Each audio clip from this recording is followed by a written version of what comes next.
Olá, meus irmãos, Rubens Pantano Filho, membro da Academia Campinense Maçônica de Letras. Voltamos hoje com o tempo de estudos número 2 e vamos apresentar hoje nesse tempo de estudos algumas considerações sobre a trolha, como está aí na tela, o apá de pedreiro, não é? Vejamos então algumas considerações. A maçonaria, claro, todos nós sabemos, ela se utiliza de uma série de símbolos, né, que tem ligação com a época da maçonaria operativa, né?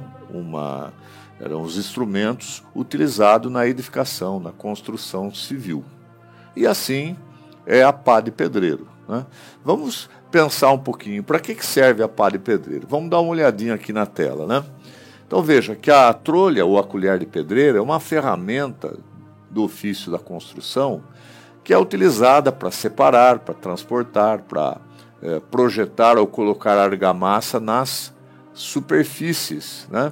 Paredes ou muros de uma edificação qualquer. Para que ela serve? Serve também para alisar a argamassa, colocada, por exemplo, numa placa ou na união de duas paredes ou tijolos. Bem, a maçonaria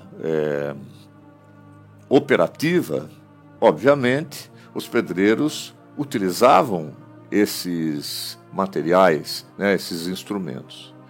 E a maçonaria especulativa, ela passou a utilizar esses conceitos, esses símbolos, para simbolizar algumas virtudes ou comportamentos esperados dos irmãos maçons.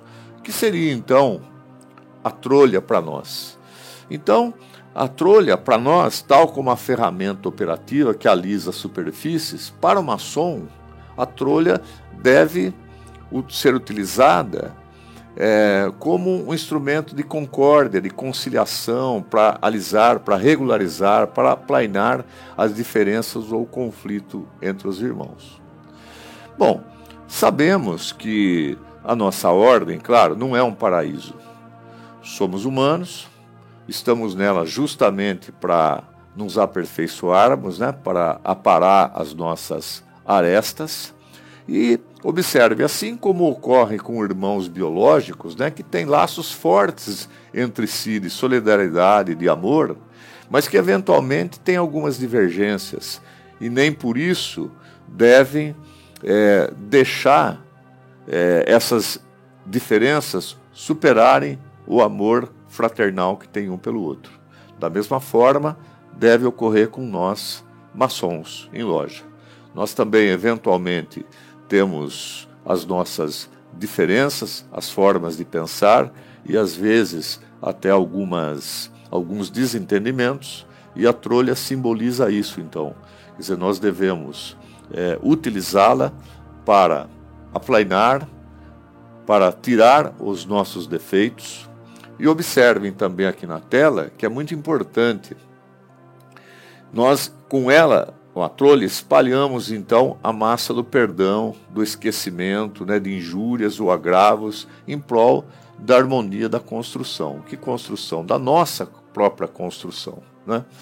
O maçom, ele não deve nunca esquecer de utilizar a trolha para alisar as asperezas que vê em outros e também os demais utilizam esse instrumento para aplainar aquilo que ele vê também em nós, né? Ou seja, a trolha, observe que ela tem uma utilização de mão dupla, né?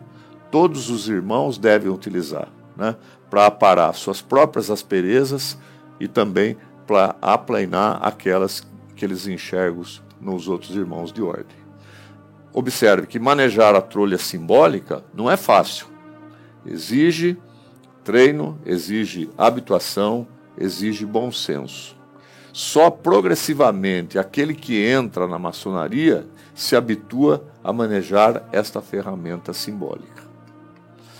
Eu coloquei aqui algumas considerações também sobre as ferramentas do aprendiz, que são o maço e o cinzel.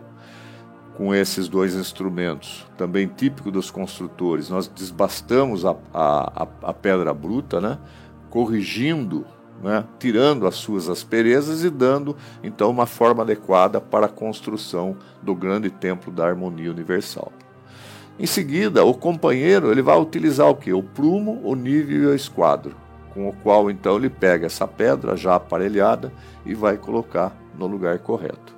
E o mestre maçom, ele tem a prancha de traçar, com ela ele vai traçar os planos da construção de si mesmo, né, e do seu comportamento, e precisamente com a trolha, ele a utiliza para espalhar o cimento da harmonia que une definitivamente todos os materiais da construção de si mesmo, né? Essas considerações que coloquei para os irmãos foram extraídas desse texto, A Trolha, que está na Biblioteca Fernando Pessoa, com esse endereço aí colocado, que é de um irmão de Portugal chamado Raul Bandeira. Espero que tenham gostado e até o próximo tempo de estudos.